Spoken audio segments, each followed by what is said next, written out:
Agora eu vou apresentar algumas regras para a gente conseguir construir funções realmente boas.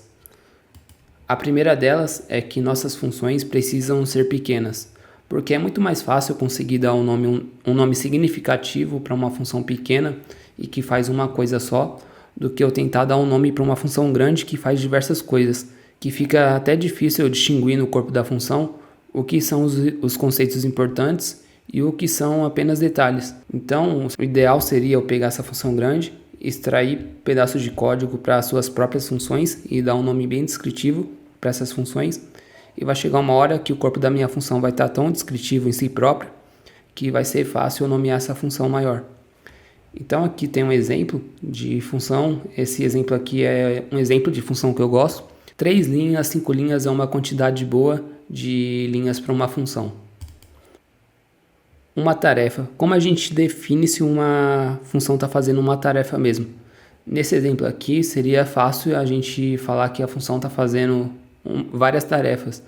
Por exemplo, ela sorteia, escolha, atribui para a máquina, depois incrementa pontos do ganhador, exibe mensagem da rodada, verifica se o jogo acabou, depois exibe mensagem e por aí vai. Mas o ponto é que eu sei que minha função está fazendo apenas uma coisa quando eu não consigo extrair mais nenhuma função a partir dela. Aqui no exemplo, eu tentei extrair esse pedaço de código aqui, esse if, mas a função tinha ficado uma coisa redundante. Esse pedaço de código já está bem descritivo e o nome da função ficou quase a mesma coisa. Tinha ficado, se o jogo acabou, exibe mensagem de game over e reseta. Então não fazia sentido, já que esse corpo está tão descritivo, fazer uma função para segurar esse pedaço de código. E outra coisa também, para a gente verificar se a nossa função está fazendo apenas uma coisa, é olhar o nível de abstração dela. Primeiro, o nível de abstração do corpo da função precisa estar um nível de abstração abaixo do nome dela. Então aqui, para a gente demonstrar isso, a gente pode fazer um exercício e substituir essa keyword function pela palavra para. Por exemplo, para jogar, eu preciso sortear a escolha, atribuir para a máquina, depois eu incremento pontos do ganhador, exibo mensagem da rodada, verifico se o jogo acabou. Se o jogo acabou, eu exibo a mensagem de game over e reseto o jogo. Aqui eu estou descrevendo o comportamento, o que eu preciso para jogar o pedra, papel, tesoura, de forma resumida aqui num nível de abstração alto, que é um nível de abstração abaixo do nome da função jogar, porque para jogar eu preciso realizar esses passos. Aqui tem outro slide, eu já expliquei ali em cima, mas é a mesma coisa.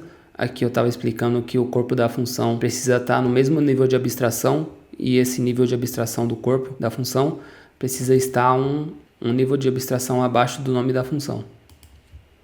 Aí esse conceito de nível de abstração tem até a ver com essa regra decrescente. O que é isso? É a regra de que a gente tem que ler nosso código de cima para baixo. É que nem texto normal que a gente está acostumado a ler. No começo do texto, primeiro tem as informações de nível de abstração mais alto. Aí conforme a gente vai lendo o texto, a gente vai descobrindo mais detalhes. Então a parte de cima é meio que uma introdução para o restante do texto que vem abaixo. Então se a gente for ver esse código aqui do exemplo, a gente tem a função jogar, que é o nível de abstração mais alto no nosso caso aqui. E ela tem as funções do corpo dela, que estão um nível de abstração abaixo. E cada função me leva para outro nível de abstração mais baixo. Por exemplo, aqui tem o sorteio escolha, mas nesse ponto aqui da função jogar, eu não sei como ele sorteia a escolha de fato. A implementação dessa função eu não sei como está. Aí se eu for para essa função, para o corpo dela, do sorteio escolha, eu vou obter informações sobre como ela implementa esse sorteio de escolha. Aqui também eu vou ter informações de como essa função incrementa os pontos do ganhador. Aí conforme eu vou descendo, eu vou obtendo mais informações dos detalhes da implementação do comportamento do meu código. Aí aqui tem a explicação da refatoração extrair função, que é basicamente você pegar um pedaço de código, um fragmento de código, colocar ele na própria função dele e dar um nome bem descritivo para essa função, do que esse fragmento de código está fazendo. Aqui a gente tinha a função jogando jogo, aí aqui dentro tinha esse else if com uma condição bem grandinha já. Então a gente extraiu esse pedaço de código para uma função aqui embaixo e deu um nome bem descritivo para essa função.